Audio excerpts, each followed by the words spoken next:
Tamati. Na muungano wa wakulima wa kahawa humu nchini KPCU unafanya mkutano na mashirika ya wakulima wa kahawa katika kaunti ya Nakuru kwa ajili ya kuhamasisha wakulima katika hatua za kufufua, kuimarisha uzalishaji wa kahawa kote nchini. Tuelekee katika kaunti hiyo ambapo mwanahabari wetu Mike Chalo anatupa zaidi taswira kamili ya jinsi mkutano huo unakwenda. Mike Chalo, ni kipi ambacho kimeangaziwa katika mkutano wa leo?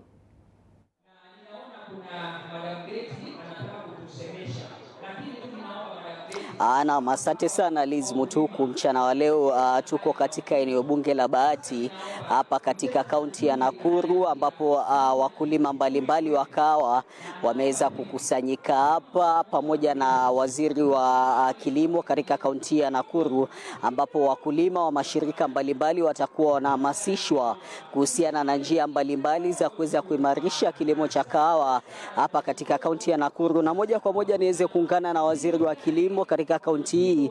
Asante sana kwa kutenga muda wako. Pengine utuelezee mchana wa leo ni kitu gani ambacho mnapania kufanya hapa? Okay.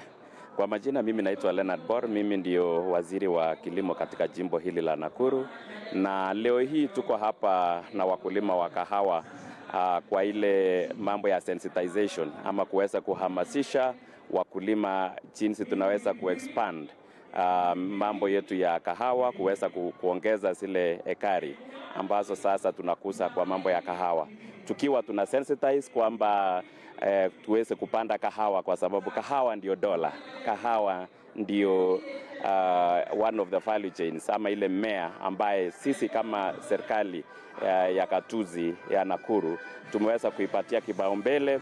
Tuhakikishe kwamba kutoka ile ekari hectares around 2200 ambazo tuko naye sasa, tumeweza kuincrease hizo acreages na pia kuexpand geographically, kwa sababu vile ilivyo sasa tunajua kwamba kahawa tunakuza hapa katika hii sub-county ya Bahati, tunakuza katika sub-county ya Subukia, katika ile sub-county ya Rongai, na ile research imeonyesha kwamba tunaweza expand sehemu za upande wa Njoro, vile Molo na upande zile za Kuresoi.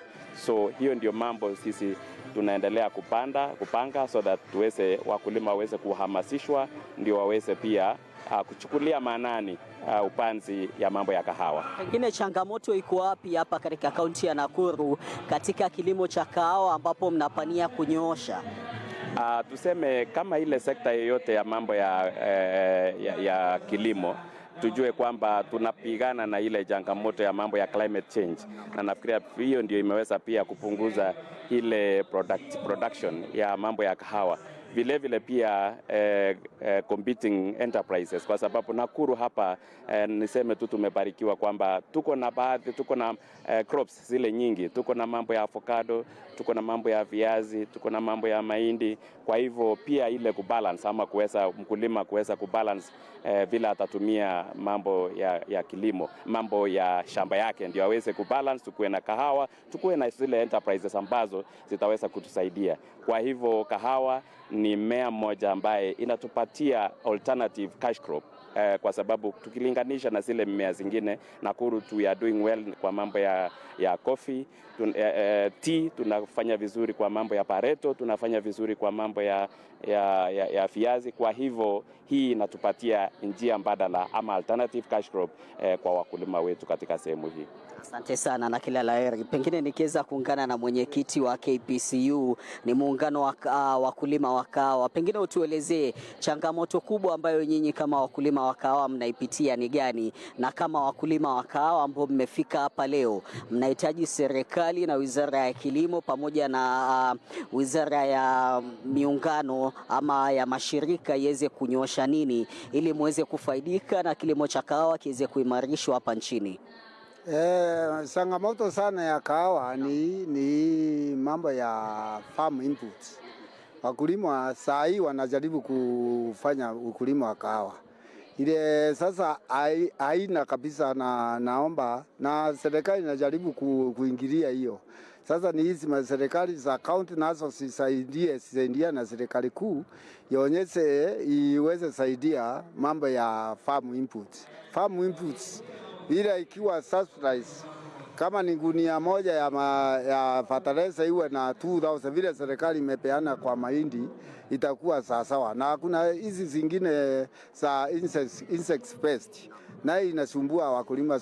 Utaona lita moja ya insect pest inaweza toka 4,000, na 4,000 mkulima kawaida uwezi. So ataangalia ataasa mti yake kama unakuliwa juu hawana otherwise. So pengine tukielekea sokoni, jambo ambalo ulizungumzia, kuna swala la middlemen na brokers hasa wa kahawa, pengine kwa sasa hali ikoje?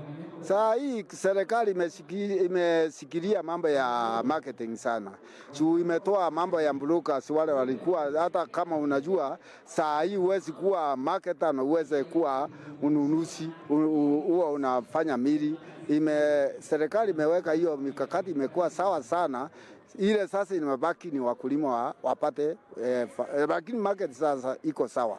Hata saa hii ukisikia, utasikia all over Kenya, kila mtu kama ako na pesa kidogo kwa cherry ni 80, lakini wengine wale wamenitengeneza kahawa mzuri wanalipwa from 100 to even 150 per kilo. Si unaona sasa ile ni mambo ya production, na ndio unaona sasa tumekuja hapa kama KPCU tuonyeshe jinsi ya naye kukanyanga hiyo barabara ya mambo ya production. Ile tu inabaki tu, na serikali inaona kama inaingilia hapo, nishikane na county government tuone vile tunaweza saidia wakulima wa kahawa. Asante sana. Liz ni mwenyekiti wewe wa KPCU ambaye amefika hapa na baadhi ya wakulima wa kahawa. Pia hapo awali umesikia tukizungumza na waziri wa kilimo katika kaunti hii, na vile pia muda wote kutoka sasa waziri wa mashirika na vyama, namzungumzia Wycliffe Oparanya, pia anatarajiwa kuweza kufika katika hafla hii. Kumbuka ni hafla